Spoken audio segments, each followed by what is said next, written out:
नमस्कार माऊली.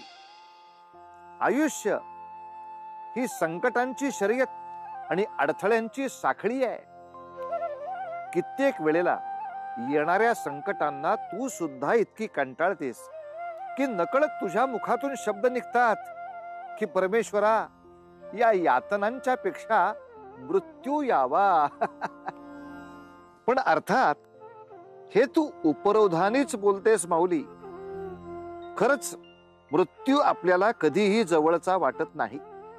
आणि हेच सत्य आहे की कितीही कष्टप्रद वाटलं तरी मनुष्याचं त्याच्या जगण्यावर इतकं प्रेम आहे, ती लालसाच आहे की त्याला जीवन त्यागण्याचं मनातच येत नाही. उलट त्याचा अधिकाधिक प्रयत्न असा राहतो की आपल्याला हा जो एकमेव मनुष्याचा जन्म मिळालाय तो अधिकाधिक आनंदी आणि सुखी कसा करता येईल.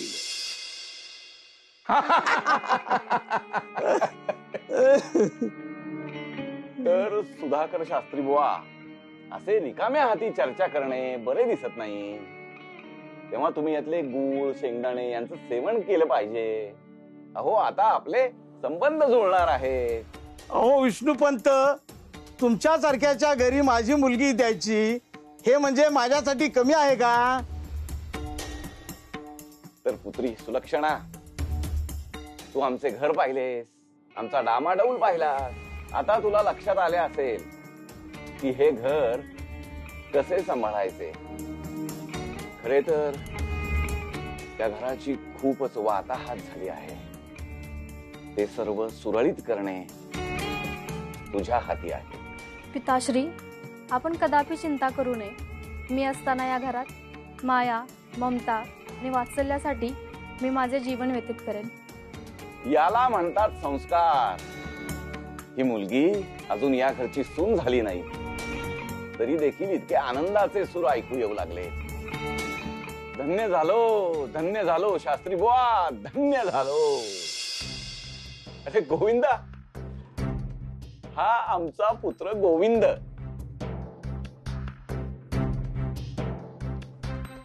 अहो, काय करताय तुम्ही? अहो हे तर संस्कार आहेत जावई बापू. जावई बापू?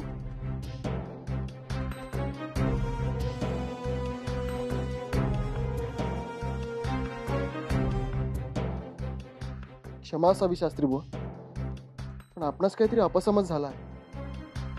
मी आपली मनापासून क्षमा मागतो की ज्या विवाहाची स्वप्न माझ्या पिताश्रींनी आपल्याला व आपल्या कन्याला दाखवली ती मी पूर्ण करू शकत नाही. माझा विवाह झाला असून मी माझ्या संसारात सुखी आहे. आपण आपल्या कन्येसाठी इतर कोणी वर शोधावं. धन्यवाद. विष्णुपंत, किती घमंडी आहे तुमचा मुलगा. याची शिक्षा तुम्हाला भोगावीच लागेल. चल सुलक्षणा. शास्त्री बुवा, परमेश्वरा, अरे काय केलं थे? माझा कुणीही अपमान केला नव्हता आजपर्यंत. तुझ्यामुळे तुम्हाला सहन करावा लागला. अरे कुठे भेटशील बाप? आणि तुमच्यामुळे माझ्या व अवनीच्या नात्याचा जो अपमान झाला त्याचं काय? कुठल्या अधिकाराने तुम्ही आमच्या नात्यात फूट पाडायचा प्रयत्न केला? काय तू स्वतःच्या बापाला अधिकार विचारतोस? अरे तुझी काळजी आहे म्हणून तुझे भले करू पाहतो. तर तू तुम्ही का करत आहात माझी काळजी? ते तर माझे पूर्वज करत आहेत ना. तुम्हीच म्हणालात ना की आयुष्यात जे काही घडते त्यात पूर्वजांचा आशीर्वाद असतो. म्हणून अवनीचे घरी सुखरूप परतणे हा त्यांचाच आशीर्वाद नाही का? आणि म्हणून तिने या घरातून पर्यायाने माझ्या संसारातून दूर जाणे त्यांना देखील रुचणारे नाही. होय ना पिताश्री? खूप विश्वास आहे ना तुला तुझ्या प्रेमावर. मग मला आता शब्द दे, जर याही वर्षी श्राद्ध दिनी पुजारी उपाशी राहिले तर त्याचे प्रायश्चित्त म्हणून जे मी मागेन ते तुम्हाला देशील.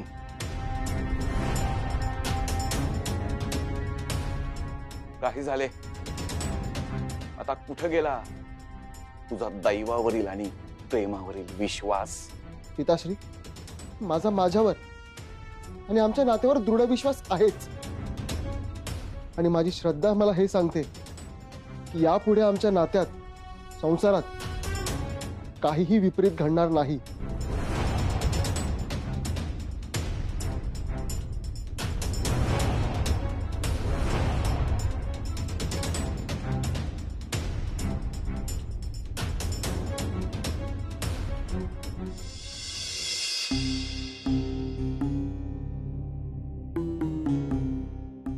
तू काहीही म्हण, परंतु मला हे पटलेले नाही. एवढी सावकारीची पत्नी, धन संपत्ती कशाची कमतरता नाही, आणि मग स्वतःच्या पुत्राच्या 5वीच्या पूजेला तुला आमंत्रण द्यायला काय कष्ट होते? इथे संपूर्ण गावास आमंत्रण आले आहे, परंतु तू असे काय पाप केले आहेस? मी ह्या गोष्टींचा विचार करणं केव्हाच सोडून दिलाय सुमात्रा. एका सवाष्ण स्त्रीला तेव्हाच मान मिळतो जेव्हा ती एक माता असते, आणि यांच्यामध्ये तर तिच्यातली सगळी माया आटूनच गेलेली असते. अवनी, तू असा विचार करते आहेस? त्यापेक्षा तू असा विचार कर की त्या दुर्दैवी बालकाला तुझ्यासारख्या पुण्यवान स्त्रीचा आशीर्वाद लाभला नाही, त्यात त्याचे व त्याच्या माता पित्याचे नुकसान नाही का होणार? परंतु मला आश्चर्य ह्या मानसिकतेचे वाटते की मी कुणालाही, कुठल्याही बालकास आशीर्वाद देणार नाही असे कसे होईल? प्रत्येक स्त्रीमध्ये मातृत्व हे उपजतच असते, भलेही ती माता होवो अथवा न होवो.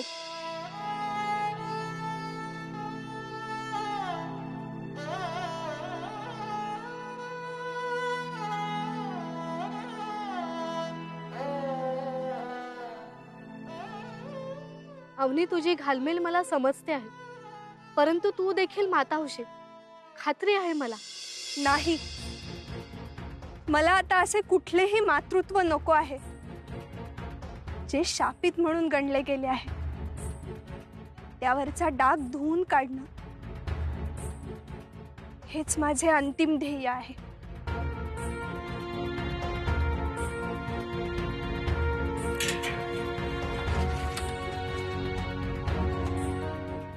अवनी, अवनी, सुमात्रा, एकदाच एका पिताश्रींचे वर्षश्राद्धाचे विधी यथासांग पूर्णतः पार पडले ना की मग मी निश्चिंत होईल. तोपर्यंत मला कुठले गर्भारपण नको आणि कुठले मातृत्वही नको. आणि आणि अवनी, अवनी, अवनी.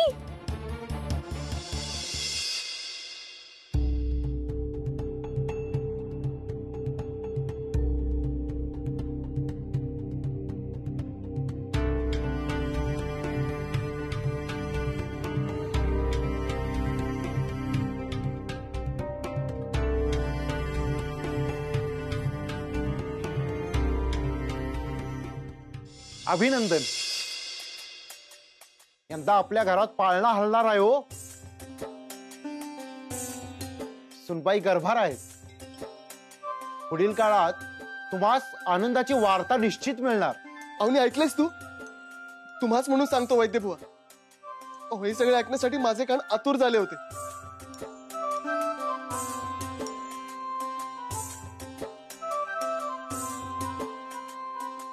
चला, येतो मी.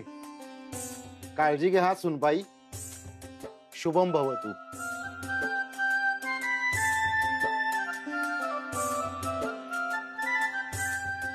थांब थांब, तू पडूनच राहा.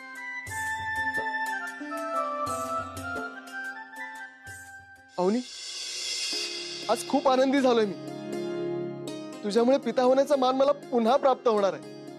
ह्यापूर्वी 5 वेळा हा आनंद मिळालाही आहे, परंतु दुर्दैवानं हिरावून देखील घेतला गेलाय. यंदा पुन्हा असेच घडले तर? अगं, तू असा नकारात्मक विचार का करतेस?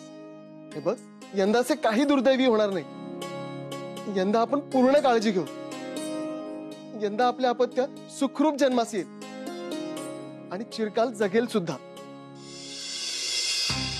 तुम्हास झालेला आनंद समजतो आहे मला, परंतु मला ह्याचे दडपण येते आहे की हे अपत्य जन्मास येण्याचा काळ आणि पिताश्रींच्या त्या श्राद्धविधीचा दिन हे एकच येतील आणि पुन्हा तसेच घडले तर.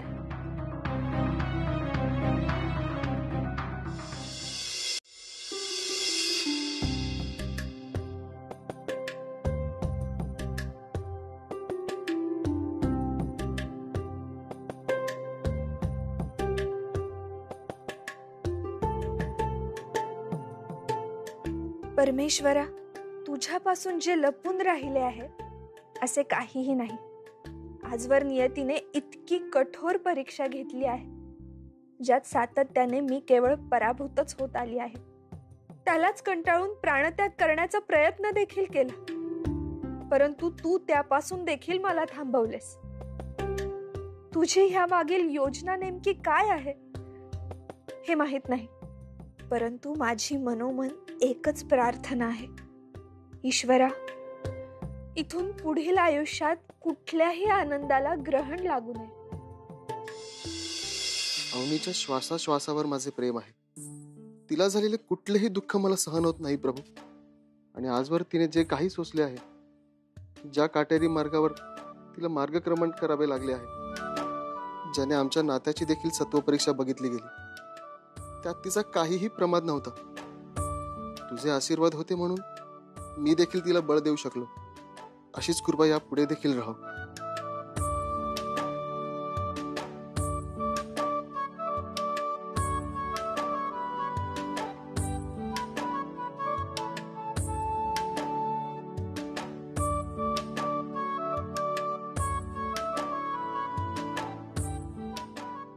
अवनी, तू कधी ईश्वरास प्रत्यक्ष पाहिले आहेस का ग? म्हणजे अहो, ईश्वर तर सर्वत्र असतो. हो, ते माहित आहे मला, पण तू ईश्वरास प्रत्यक्ष पाहिले नाहीस. पण मी मात्र पाहिले. होय का? कधी बरे पाहिले? आता काही क्षणापूर्वी, जेव्हा तू डोळे बंद करून देवाशी काहीतरी मागत होतीस ना, तेव्हा ईश्वर असे आपल्या समक्ष उभे राहिले आणि मला म्हणाले, हे काय, ही कन्या तर तिचे नेत्र बंद करून ती समक्ष उभी आहे, जणू आमच्या आगमनाशी अनभिज्ञ आहे. त्यावर प्रभूंना मी म्हणालो, प्रभू, अहो ती तुमचीच प्रार्थना करते आहे. तुम्हाला तिला जे काही सांगायचे आहे ते मला सांगा, मी तिला निरोप देईन. असे का म्हणालात? त्यांना मला काही सांगायचे होते तर मी डोळे उघडेपर्यंत थांबले का नाही? अवनी, अगं त्यांना संपूर्ण सृष्टीची काळजी नसते का? त्यांना सर्वत्र संचार करायचा होता, म्हणून असे असताना त्यांना त्वरित जावे लागले. आणि म्हणून त्यांनी असा निरोप दिला, तुमच्या आयुष्यात जो काही संकट काळ येऊन गेला, जी काही अवकृपा झाली, त्या सर्वांचा कोप आता नष्ट झाला आहे. आता भविष्यात कसलीही चिंता करायचे कारण नाही. खरे सांगू, भगवंत हे बोलले असतील की नाही माहित नाही, परंतु ते इथे प्रकट झाले तर तुम्ही मात्र हे त्यांच्याकडून निश्चित वदवून घ्याल, होय ना? परंतु तुला असे का वाटते की मी असत्य कथन करते? अगं खरंच भगवंत प्रकट झाले होते. अगदी योग्य. तुम्ही म्हणता आहात ना, तर खरंच प्रकट झाले असतील. परंतु तुम्ही ईश्वराला आपली ही शंका का नाही सांगितली? ज्या गर्भारपणाची वार्ता आपल्यास आनंद देऊन गेली आहे, ती वार्ता जर पिताश्रींना समजली तर किती मोठं पातक घडेल. आकाश पाताळ एक करतील ते, आणि त्यांच्या या कोपणाऱ्या क्रोधास कसे सहन करावे?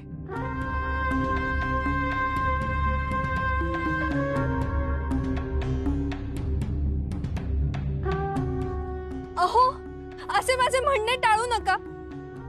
माझ्या शंकेचे समाधान तर करा.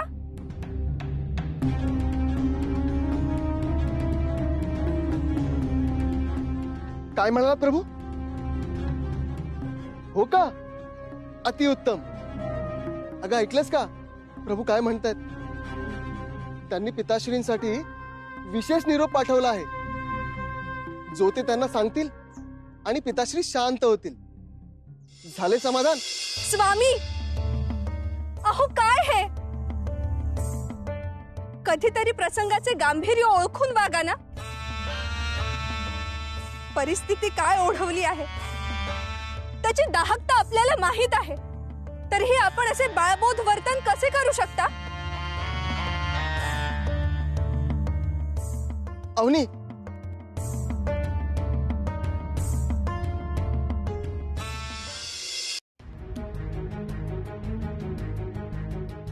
पिताश्री, तुम्ही थांबा, पाणी आणते. हा उत्तम, अतिउत्तम. असे दिवसाच्या चढत्या प्रहरी स्वतःचे घर उघड्यावर ठेवून बाहेर मनोरंजन करण्याचे स्तुत्य उपक्रम राबवित आहात. विवाह होऊन इतकी वर्ष झाली पण दायित्वाचे भान नाही. कठीण आहे परमेश्वरा. कसे होणार माझ्या पश्चात या घराचे? या या या या बाळराजे, आपलीच कमतरता होती. आपणास पाहून आनंद झाला. पिताश्री असा क्रोध करू नका. आम्ही दोघे महादेवाच्या दर्शनासाठी गेलो होतो. हा घ्या प्रसाद घ्या. चला, देवदर्शनाची गोडी टिकू नये म्हणायची आहेच, आणि त्यासाठी असलेले कारण देखील तितकेच गोड आणि महत्वाचे आहे. असे काय कारण होते आज देवदर्शनाचे? हो पिताश्री, एक सुवार्ता आहे, ती ऐकून आपण देखील उल्हासित व्हाल. अहो अवनी, अवनी पुन्हा एकदा गर्भात राहिली आहे. आपल्या घरात आता पुन्हा नवे अपत्य येणार. परमेश्वरा, झाले. विष्णू, पुन्हा नको तेच झाले. शिव शिव शिव शिव शिव शिव. आता अशुभ आणि अपशकुनाची नांदी या घरास उद्ध्वस्त केल्याशिवाय राहायची नाही.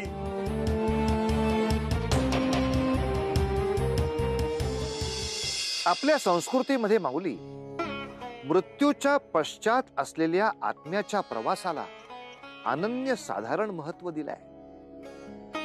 तो आत्मा या पृथ्वीवर अडकून राहू नये, त्याचं पुढील मार्गक्रमण अगदी सहज व्हावं यासाठी अनेक पूजा, विधी आणि व्रतवैकल्य देखील सांगितलेली आहेत. आत्म्याचं समाधान व्हावं, त्याला मुक्ती मिळावी, त्याचा पुढचा प्रवास सहज व्हावा, हाच त्याच्या मागचा उद्देश असतो. यासाठीच तर आपण श्राद्ध विधी किंवा पितरांचं पूजन करत असतो. कारण जर त्यांच्या आत्म्याला मुक्ती मिळाली नाही तर त्याचं पातक वंशज म्हणून आपल्या माथी लागतं आणि त्याचे अनिष्ट परिणाम भोगावे लागतात. म्हणून तर माऊली आपल्याकडे हीच शिकवण आहे की वरिष्ठांचे आशीर्वाद प्राप्त करावेत, शाप नव्हे. म्हणूनच उतू नका, मातू नका आणि घेतला वसा टाकू नका.